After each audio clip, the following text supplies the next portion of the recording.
Hello and welcome to session 49. Uh, the topic of today's discussion is we will be discussing about the principles of gel affinity and ion exchange chromatography.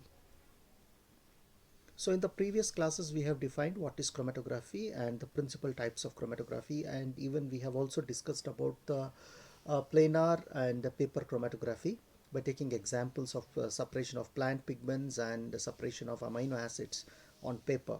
So today we'll be discussing about the Ger permeation or the molecular sieve chromatography. The basic principle of this method is to use dextran containing material to separate macromolecules based on their differences in molecular size. So this chromatography is based on the separation of the molecules depending upon the size.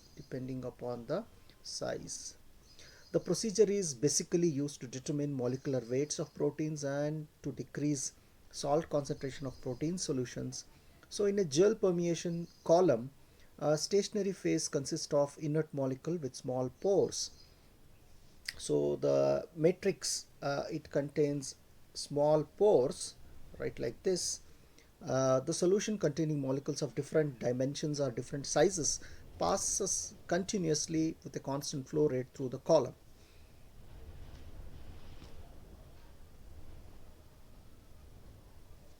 Molecules larger than the pores cannot permeate. So the molecules that are large cannot permeate into the gel particles, and they are retained between particles within a restricted area. Larger molecule can pass through spaces between porous particles and move rapidly through inside the column. Molecules smaller than the Yeah, molecules smaller than the pores are diffused into pores, and as molecules get smaller, they leave the column with proportionally longer retention times. Uh, Suffix G is the most frequently used column material beside uh, dextran, agarose, and polyacromide are also used as column materials. So this is how it is shown very clearly. So this is the protein or the uh, macromolecule, which is in different sizes. Some are small molecules and some are large molecule, and this is the matrix. It can be suffix G or any other kind of gelling material, and this is the column. So what happens is, so when the sample is introduced with the mobile phase, the molecules that are larger in size, they percolate like this, and they elute very fast. So large molecules elute fast. Large molecules come first, and the smaller molecules have to travel lot of distance. They have to travel a lot of distance. Hence, they elute late. So this is how the principle of gel permeation or molecular sieve chromatography. The basic principle here is only two things. In a mixture, the separation here is depending upon the size. The matrix has beads. The beads has pores in it.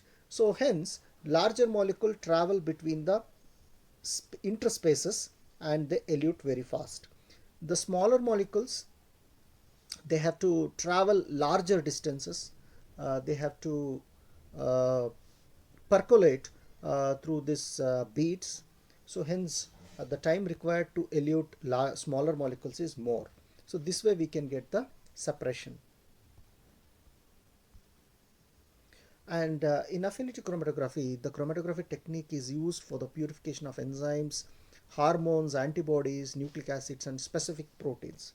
So in principle, a ligand which can make a complex with specific protein like dextran, polyacromide, cellulose, etc., binds the filling material of the column. The specific protein which makes a complex with the ligand is attached to a solid support matrix and retained in the column, while other proteins leave the column. Then the bound protein leaves the column by means of changing its ionic strength through alteration of pH or addition of alkaline solutions. Yeah, this is the principle of Can you see here, there are a number of yeah, there are number of molecules. There are different proteins. Let us assume there are different proteins. Like this is one protein. This is one protein. All proteins are different in shape, size, and mass.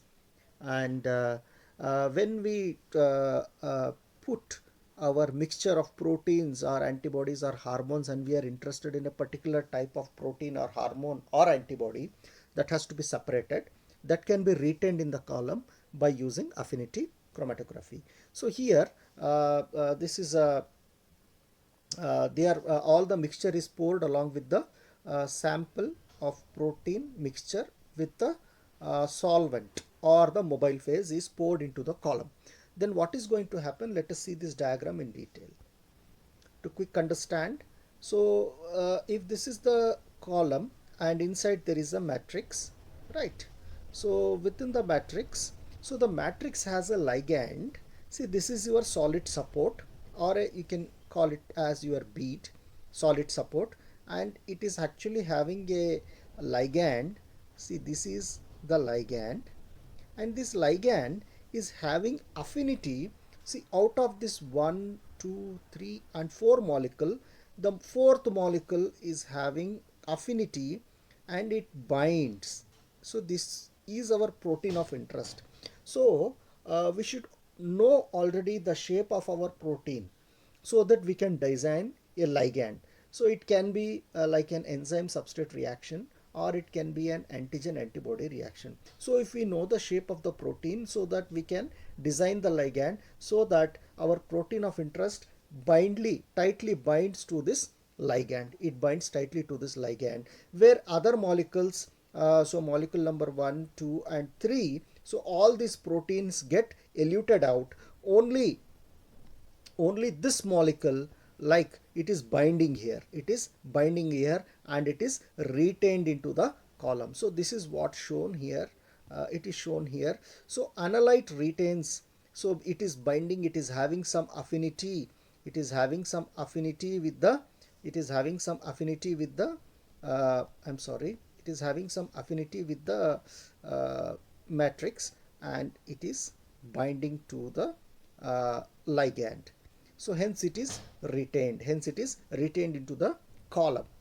Remaining all the other proteins are eluted out, as they don't have any affinity, or they don't bind to the ligand which is present in the matrix of the column, right? So this is the basis or the principle of the affinity chromatography. Once everything is eluted out, this separated or the retained protein can be eluted by adding a solution of high strength alkali.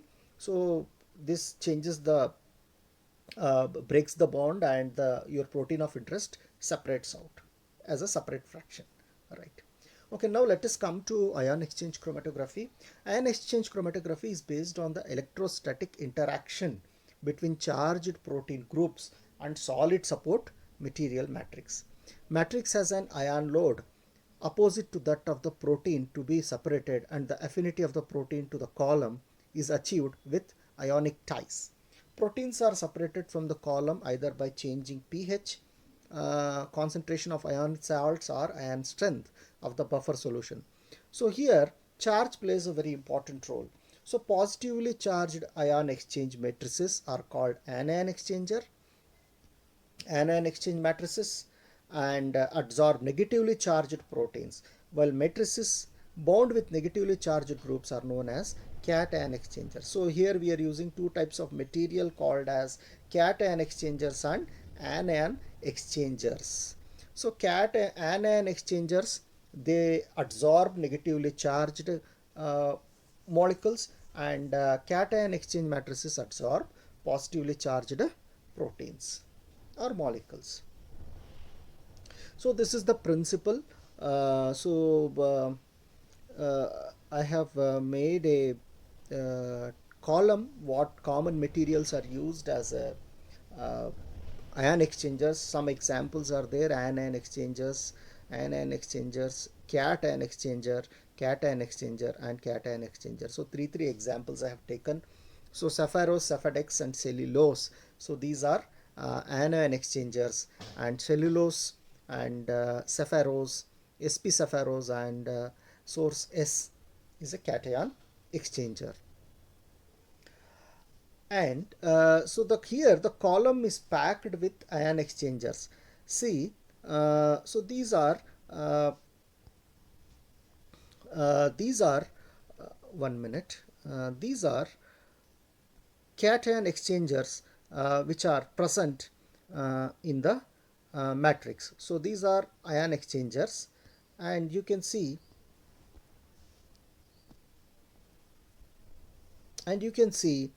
positively charged proteins are binding. Positively charged proteins are binding to the negatively charged beads.